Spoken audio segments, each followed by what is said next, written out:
Picture, if you will, the holidays of yesteryear. Kiss me quick, Brighton Rock, donkeys on the beach. Well, this is nothing like it. Big trouble in tourist Thailand. You're watching Bravo. This programme contains strong language, like and.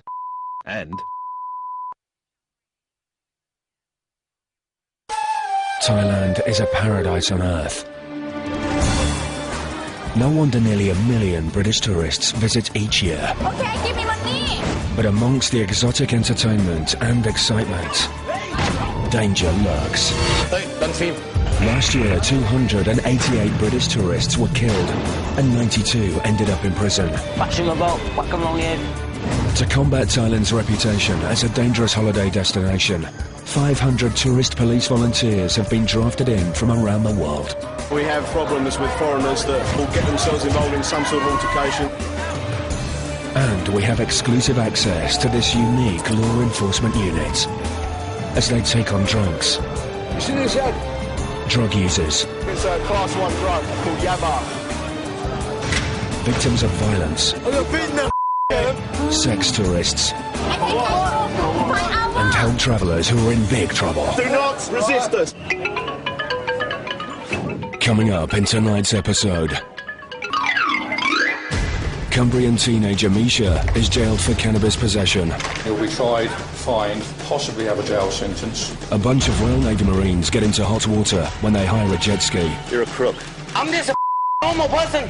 And a tourist terrorises the locals after getting high on the Thai crazy drug, Yaba. Would you like a knife?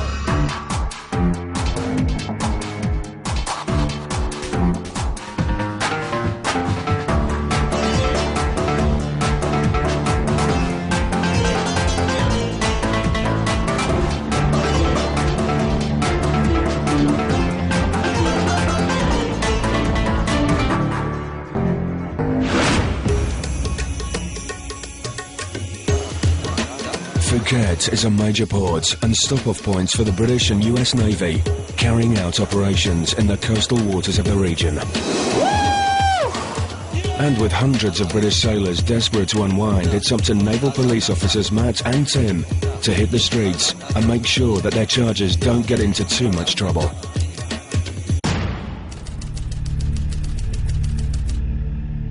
It's got everything young men want. It's got booze, it's got girls, it's got sand. Phuket is the place to be.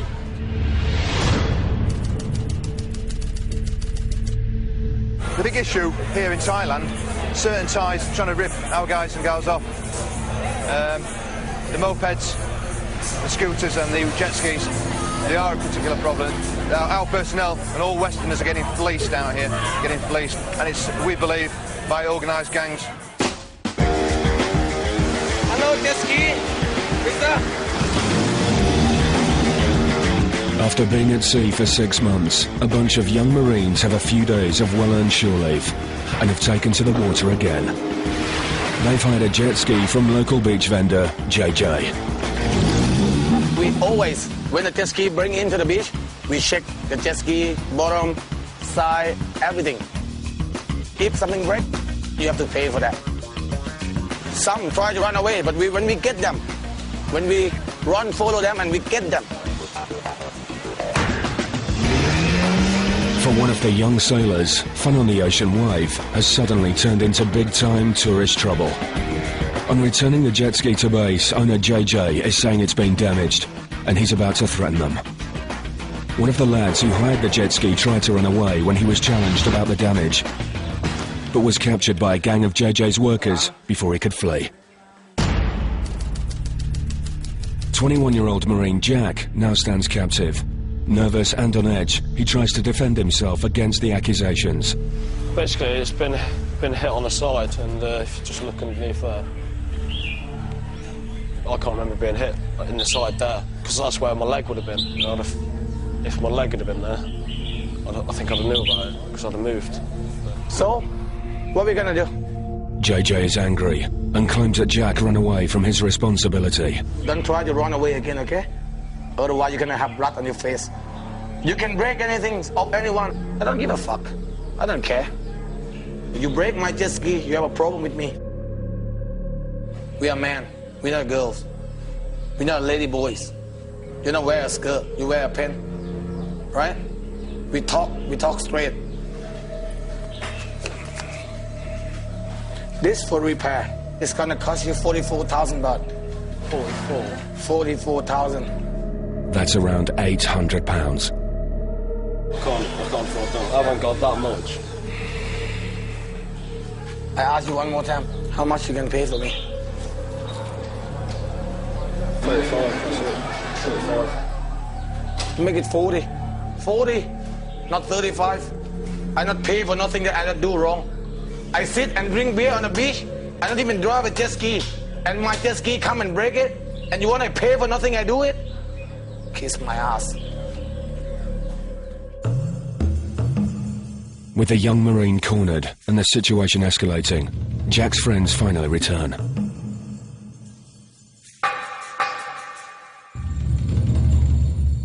Mate Ollie tries to reason with JJ. It just looks quite a lot of damage there. Wouldn't that take a lot of force to do that? But I have a question for you also. Yeah, okay. If nothing wrong on the jet ski, Yeah. why him friend have to run away? You a Navy, what you scared for? Man, army, yeah? Hey, Getting nowhere, the situation reaches flashpoint, who the one who run fast in this place? and the hostilities take a potentially deadly turn. Hey, don't film. Oh, sorry. Who the one who run fast? Hey. What? What you say? What you say? Sorry, mate, sorry. My gun in my house. You do something bad in my house, I can shot you. It's 4 millimeters. The bullet is this long. Don't try to run away. Trust me, you don't want to do that. Trust me. Coming up, we find out how, as the full moon party gets into full swing, Cumbrian teenager Misha sees her dream holiday turn into a nightmare as she finds herself banged up for cannabis possession without the money to make bail.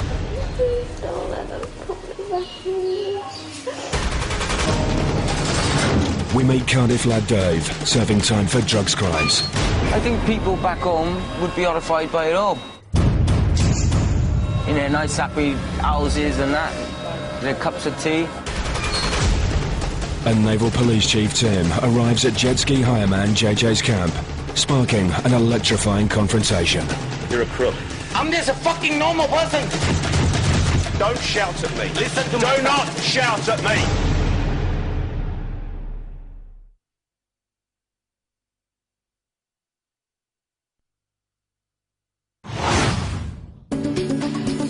The island of Koh Phangan is famed for its glorious miles of sandy beaches, and thousands of hedonistic young tourists arrive every year to soak up the island's unique atmosphere. But despite the in-your-face warnings about drug taking being the first thing they see when they step off the boat, many choose to ignore it, and as we are about to find out, to their grave peril.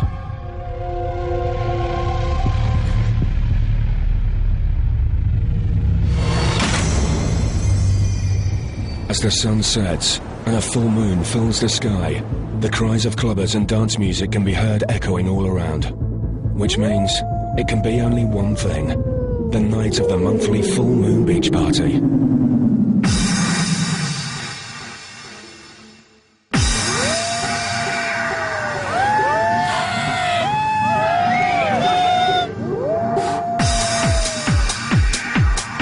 And the sands are alive with the sights and sounds of 20,000 revellers who are going wild for it.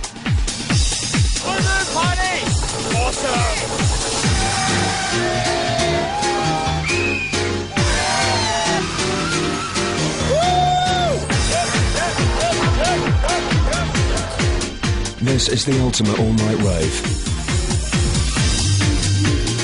And the sandy beach, so quiet and idyllic by day, is turned into a disco inferno. And booze is literally consumed by the bucket. Heady cocktails of vodka, spirits, and the so-called date rape drug Rohypnol, illegal in the UK, but used to spice up a paradise party night in Thailand. I'd like to say vodka, Coke, whatever, but you really just don't know what you're getting into. With a little bit of Rohypnol. Rohypnol, I'm afraid to say, like, because they drug you and take your money here, you know. Sketchy place. Tonight, the full moon party is the beat of tourist police volunteers Linda Freudlich and Louise Rawlings. They know only too well the dangers of drinks getting spiked with rohypnol and other drugs. Over at the rest and recovery area, Linda finds a distraught English lad Martin, who has lost his teenage girlfriend, Misha.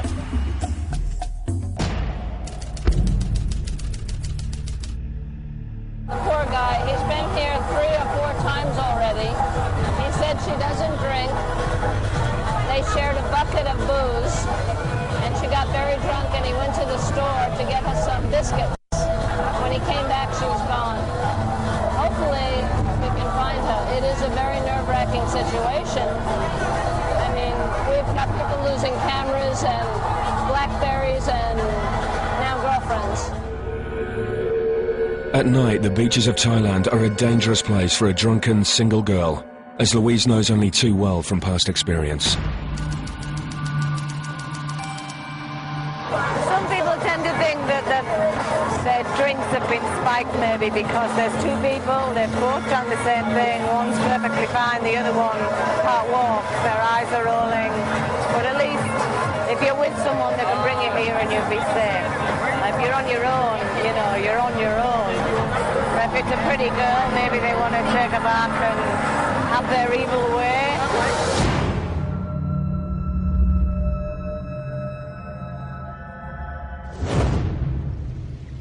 As a new day dawns, the partygoers are still recovering. But there's no chilling out for Martin. He's been searching frantically all night for girlfriend Misha, and finally, he finds her in a police cell, arrested for cannabis possession, caged behind bars with a gang of local Thai criminals. She doesn't know what's happening, she's not been told anything by the police, she doesn't know exactly how much money it is. She spoke to a couple of the people in the cell who were having to pay upwards of 70,000 baht, which is like 1,500 quid, pounds. And there was another boy who had to pay 10,000, and none of it seemed uniform, like, it didn't seem like there was any charges or what you had to pay, this was what you'd done, so this is what you got to pay, it all seemed a little bit. I mean, how were you able to resolve the situation with I'm not. money? I've got in my wallet 5,000 baht, no money in the bank. She's got like 10,000 baht on her, something like that. And that's it, that's the option. It's 70,000. We're fucked. Martin returns to the prison to find a highly distraught Misha. After consoling her, he goes to find the custody sergeant in a bid to negotiate her release. Misha is left to contemplate her fate, and it's not good news for Martin. Fuck. Martin, what is the, just explain, what is the situation now? You know you're worried about the situation? Yeah, I am fucking very worried. Because I've got to pay him 65,000 baht, I don't have anywhere near that sum. Anywhere near that, so I don't even have a quarter of that money. And, yeah, there's nothing else I can do. Even if I've managed to get money from Misha's mum or my mum, which they don't have that amount, I can't take that amount out of the bank in one day. I only take £200 out a day, so I have to take me days to get the money. How is Misha taking this? She's pretty upset, And I'm close to fucking passing out. I've been up all night. It's fucking roasting hot.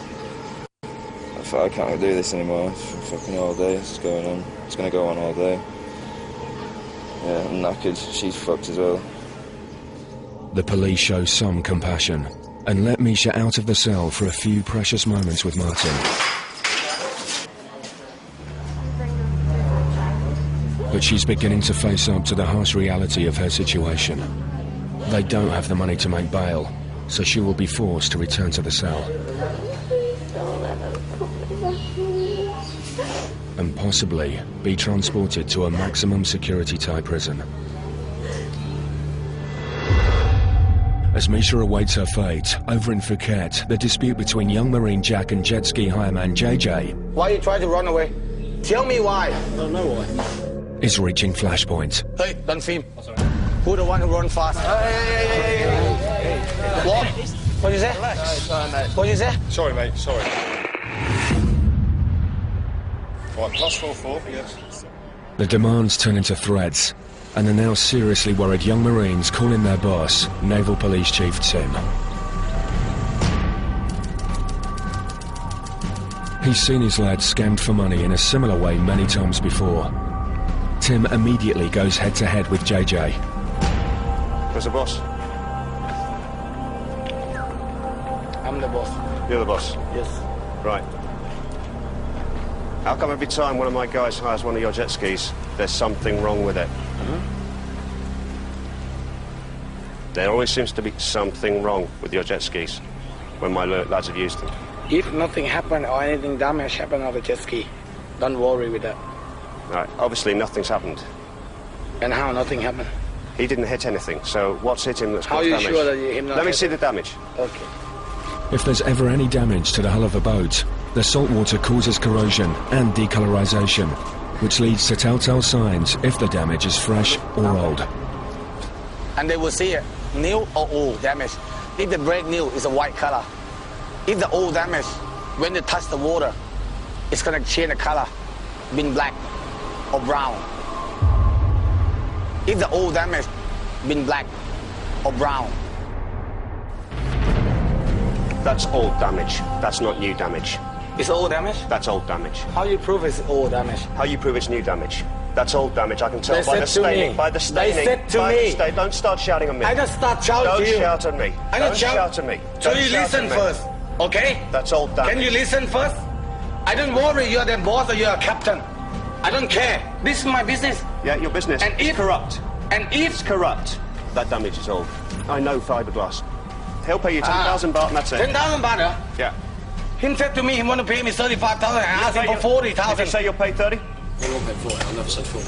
Why him run away? Why you boy run away? Why? Do you run away? Him not run away because my boy get him. You tell him what they do. Did you run away? You tell him. Listen. He didn't run away. Listen, my He son. didn't run away. First, don't shout at me. Listen to me. Do not shout at me. Why? Who are you? You're not my dad. You're not my papa. You're not my father. You're not my mom. What? Who the hell are you? I'm just a fucking normal person that work on the beach. I'm a businessman.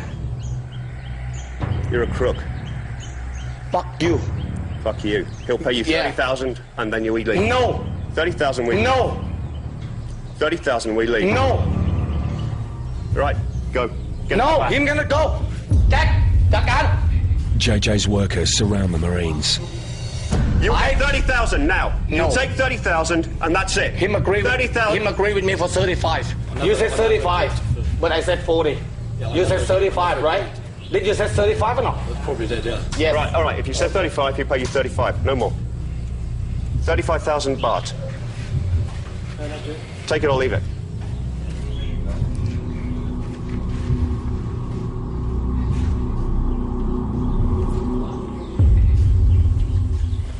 Striking a deal was a costly error on Jack's behalf, costing the young Marine around £625. Back in Koh Phangan, Cumbrian teenager Misha still finds herself behind bars for cannabis possession. Despite getting some comfort from boyfriend Martin, she's in desperate need of some professional advice if she is to avoid jail.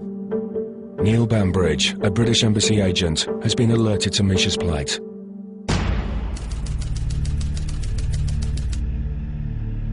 He arrives on the scene to dispense some much-needed advice.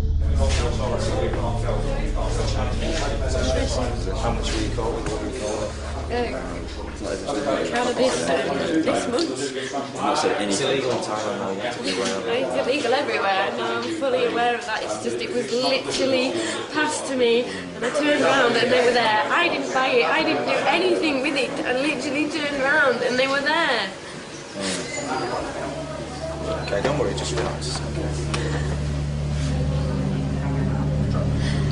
With the initial embassy meet and greet over, Big Boss Honorary Consul Dave Covey comes down to the police station.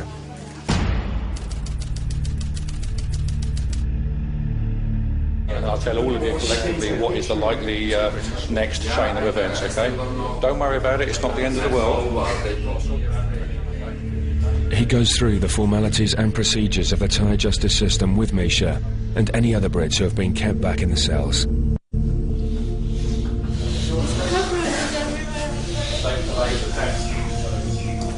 Misha struggles to hold it together, but finds the strength to tell in full what happened to her the previous night. went to the full moon party and someone gave me some cannabis and I didn't smoke any, and then some police just came out of nowhere and arrested me.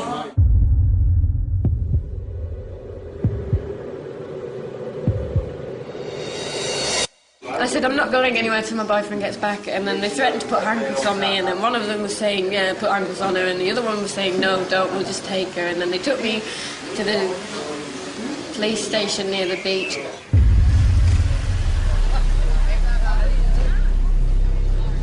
Made me sign something that I couldn't even read, and then put me in a cell. I didn't think they'd be like this. In England, you're allowed 3 strikes and then you're out. But here, you're caught with it, whether it's yours or not, and that's it, you're put in prison. But was it yours, Michelle? No! The revelation that the drugs were Martin's is no consolation for Misha.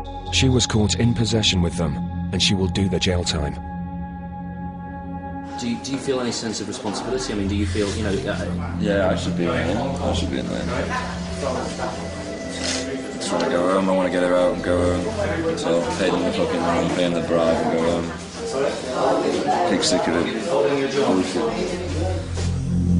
But getting Misha out of the fix she is in may not be that simple, as many tourists before her have discovered. For the Brits who get into big trouble on their stay in Thailand, they can expect to prolong their holiday in one of the country's hardcore prisons.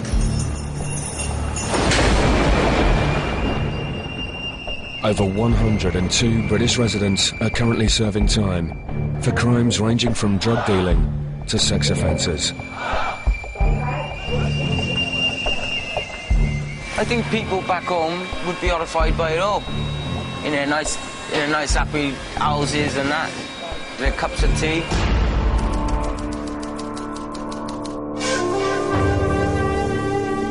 The Thai prison system is notorious for its hard and disciplined regime.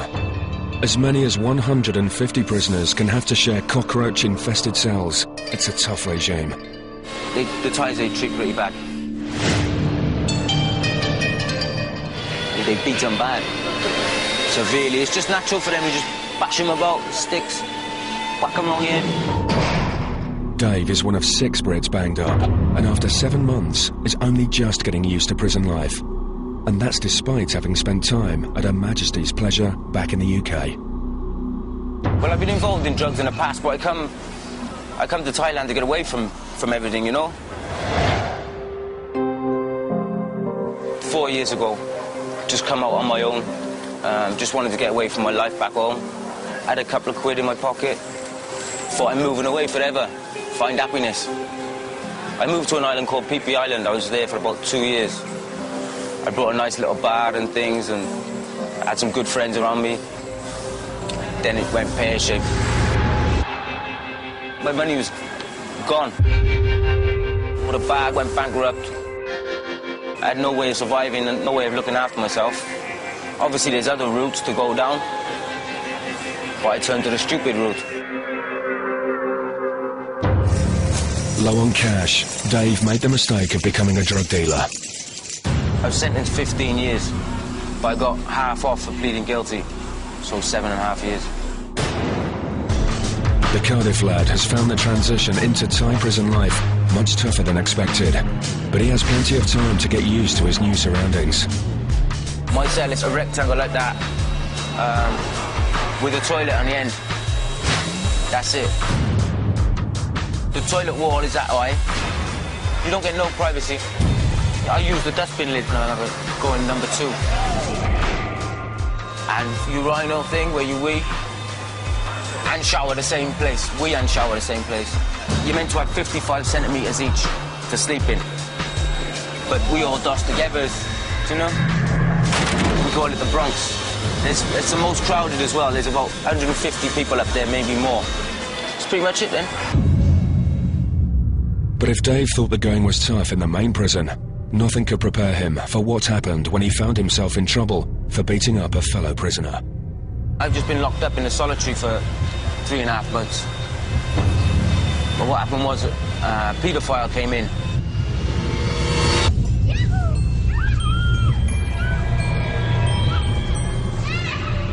I don't really get on with that. I don't agree with all that stuff. So I give him a little bash. I bashed him up a little bit. But then the embassy come to see him, and he had to go on TV and everything with a big black eye. And then he grasped me up to the chief sergeant and everything. So they had to really make an example of me, and I've been locked up in a solitary for 3.5 months. There's about 10 of us, all with big sentences. The room I was up in, dirty. My face come out in spots. I had rashes all over my body. My face just got covered. I couldn't get clean. I was going out my head. With hindsight, Dave knows how he could have avoided jail time. Whatever the language barrier may be, Dave thinks that money talks in Thailand. If you're going to commit any crime, you better have some money to do it. Like in the first stages of being arrested, you can pay. But they're greedy, they want more and more and more. Can't just weigh them in and then off you go, off you trundle. So I mean, they're always going to want more off you, always going to want more. But Dave's inside information is not going to help Misha, because she's broke. I haven't got that money, I haven't got it. And in no position to buy her way out of trouble. Pretty stuck. Coming up, we find out how Misha's situation is rapidly seeing her head towards a long stretch in prison. You will be taken to court and you'll be tried, fined and possibly have a jail sentence. An American Marine terrorizes the locals after getting high on Thai crazy drug yabba. Do you like your life? I've been beating the living fuck out of it, man. And a visit to a brothel turns into a bloodbath for a young Australian tourist. They jumped on my head, mate. They stomped on my head.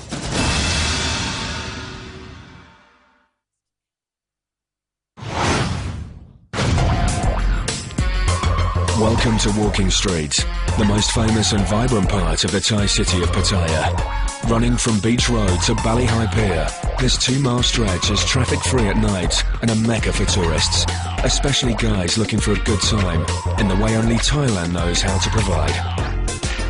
This hotbed of crime is the beat of expat police assistant Howard Miller, who joined the tourist cops over 5 years ago. The tourist police concept is unique to Thailand. They have recruited unpaid volunteers to work alongside their full-time police officers. Some of these volunteers are full-time, others part-time. When in uniform, they are at the front line of law enforcement when tourists get into trouble. What we do here in Thailand is quite a unique programme. I'm pretty sure they don't do anywhere else in the world, where foreigners are working directly with the police of that country to deal with crime. Amongst the glowing neon signs can be found dozens of go-go bars, discos and brothels. The streets bustling with hookers, ladyboys and white boys, offering even the most seasoned traveller a truly exotic experience.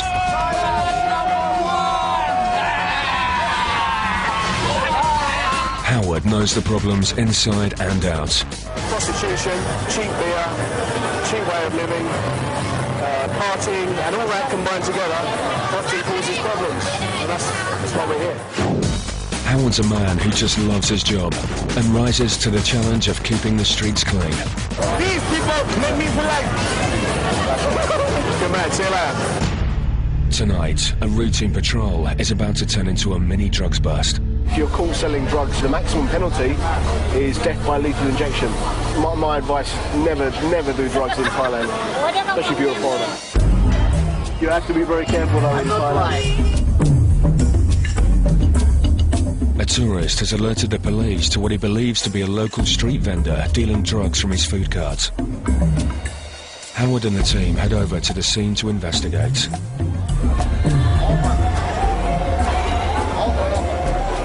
On arriving at the cart, they find the vendor has fled, but he has left behind some incriminating evidence.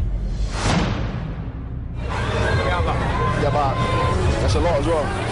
It looks like it's a class 1 drug called yabba, which is methamphetamine.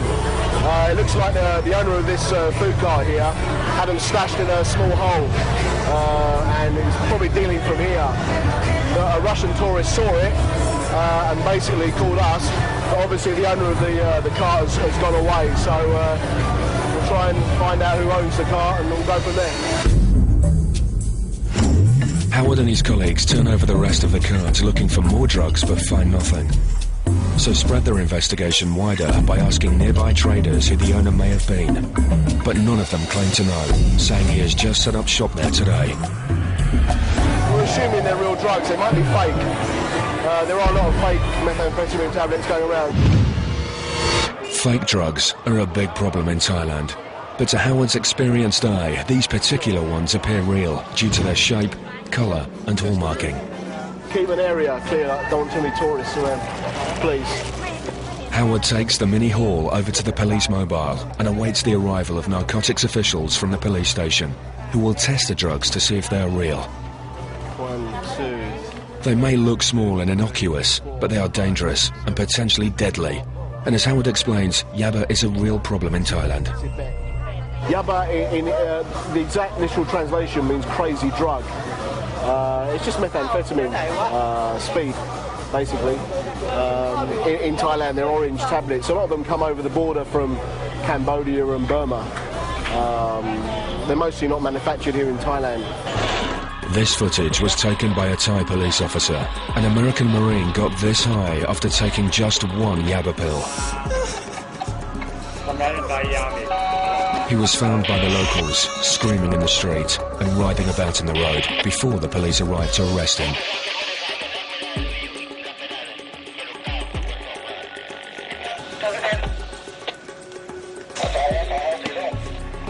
But even when the effects of the drug begin wearing off, the man is still extremely hostile. Do you like your life?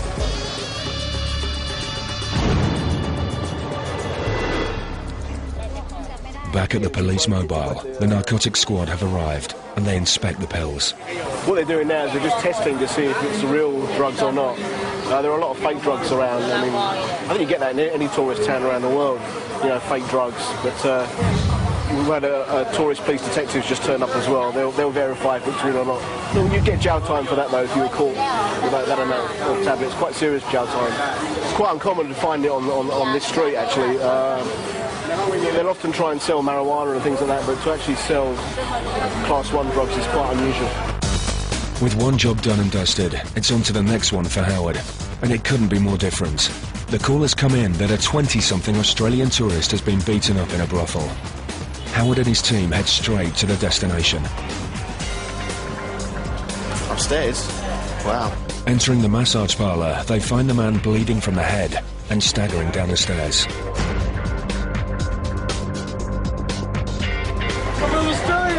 After some persuasion, they manage to get him out of the building and onto the street. Nothing more! Aggressive, confused and hostile towards Howard and his team, the decision is made to take him over to the mobile police station. The mobile is basically a police station in the street, set up informally around a table so the cops can speak to tourists who may be victims of crime in a calm, controlled manner. Sit down, sit down. Howard sets to work finding out who the man is and what happened to him. What's your name? What's your name? What do you think I've done wrong? I got beaten the fuck out of him. I got beaten the fuck out of him. What happened? What happened? I've been beating the living fuck out of him, man. Okay. I went upstairs, they grabbed me, they grabbed hold of me. Yeah. They said, where the fuck do you think you're going? They threw me down the stairs, smashed my head. You see my head? They jumped on my head, mate. They stomped on my head. 2 of them started beating up on me. They held me on the stairs. Okay. Until you rocked up. Okay. And that's what happened. Okay. Why did they do it in the first place? Was there any reason why they did it? No, it was just... They just dragged you off the street? Nah. I was up the street. I was trying to run up the stairs. Yeah. Howard's softly approach isn't getting him very far, as the man just rages about his injuries and mistreatment by the locals. Beat the fuck out of me, man. Okay. But why did they hit you in the first place? I don't understand. Because I tried to run up the stairs, man. Why did you run up the stairs? Don't know, man. If the drunken tourist doesn't know why he went up the stairs, Howard thinks he does. Walking Street is famed for its massage parlours. There's lots to do around Thailand. Lots of women, bars, lots of whores, and sex. And all they seem to do, every minute of every day, is they have whores. These one-stop shops are a box of exotic delights, but are also places where disputes regularly break out over money, or with tourists not understanding the customs and the ways of the Thais when dealing with this kind of business. This is one of the problems that we have here, is the cultural differences between Thailand and the rest of the world. With Howard believing the young Australian to have been involved in some altercation at the brothel, he tries to maintain a cool head and calm him down. What do you think I've done? Hang on. What do you think I've done? Hang on. What do you think I've done? Hey, listen to what I'm saying. We're talking to each other. What have I done? Relax. He's very aggressive. But you know, I spoke to him very calmly. I didn't show him any aggression at all. But there was times there I thought maybe he was going to kick off, to be honest with you. I've done nothing wrong. With the man not getting any more sober, Howard takes his mobile phone to look for contact numbers and discovers that his father lives around the corner. Hey, Dad! So Howard calls him, cue even more abuse. Can you tell these fucking dickheads that I'm on your fucking side? I've been beating the fuck out of them. But Howard has heard it all before and takes it in his stride. Can you tell this dickhead that I'm on the fucking walking straight, eh? You know, he was using some quite expletive language towards me. But, you know, I just used my common sense. He was drunk. You know, he didn't really know what he was saying. He might have been calling me this name, that name, but really he was drunk and he was just a silly boy. It's better that we release him into the care of his father. His father can take care of him. And let's face it, he's going to have a hell of a night with him. My dad would rock up. With Dad on the scene, the boy begins to calm down. And with no charges to be pressed, he's sent on his way. Grab a seat, Dad. Grab a seat. Listen in. Hey, would you shut up? Yeah. Okay. Please shut up. Let me first of all, let me tell you, he's in no trouble. He's under arrest, nothing at all right? We're just looking after him. Would you shut up, please? He's got a head injury there, you must know about, okay? I'll take care of that. All right. But we obviously he's quite drunk. We just want him to... Now you're here, it's great. All right, well, yeah, please take care of him. But he's got a nice head injury there, mind you. It's all my fault, bro. No, relax. It's not your fault. Nothing's your fault. All right? Good night, sir. Good night. We're not in the business of trying to lock people up. We're trying to help them at the end of the day, trying to stop them from getting into any more serious trouble. If he'd have got more violent, then we would have probably cuffed him and possibly sent him to the police station. But he was just a silly boy, out with his father all day, drinking, very drunk. Time for him to go home, basically. Just another tourist who got more than they bargained for when they took a stroll down Walking Street. Coming up, Cumbrian lass Misha's situation goes from bad to worse as she's faced with a stretch inside a Thai jail. You will be taken to court and you'll be tried, fined and possibly have a jail sentence. Locked up for cannabis possession, British tourist Misha has had all her hopes of a quick and simple release dashed. And now she's about to be dealt a double body blow, with the news that she can neither bribe her way out or get bail. They've been telling us all night that it's going to cost thousands, and then we have to go to court, and then we have to give them our passports back. I have to give them our passports, and it's costing thousands basically, and I haven't got that money. I haven't got it. If I haven't got it, then I haven't got it, and I can't get in touch with anyone in England because of the time difference, and they haven't got the money anyway, so pretty stuck.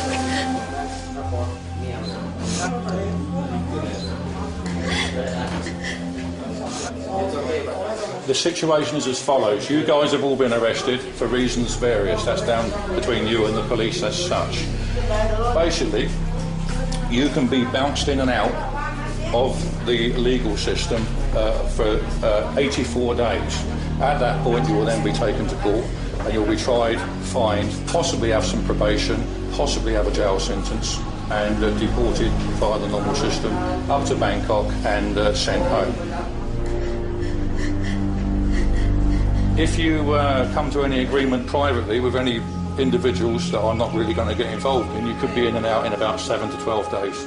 But that's minimum? About a week. You just said a minimum of a week, so that means I'm going to prison for a week.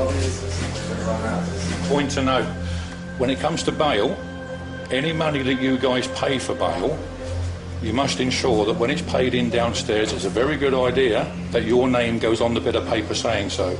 Otherwise, when it's refunded, the person that paid it in will take it they won't give it back to you.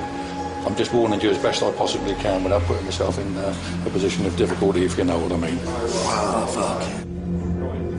The consul's news is ultimately all bad for Misha.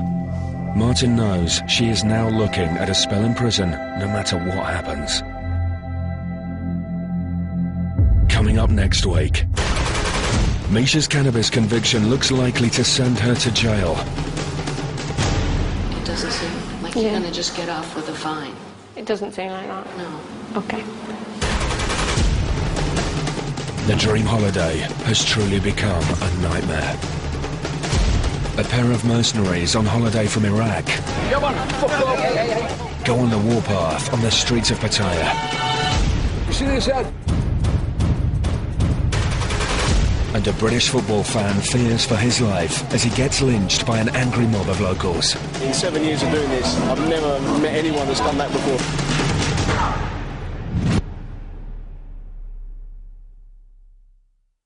Tomorrow at 10, don't miss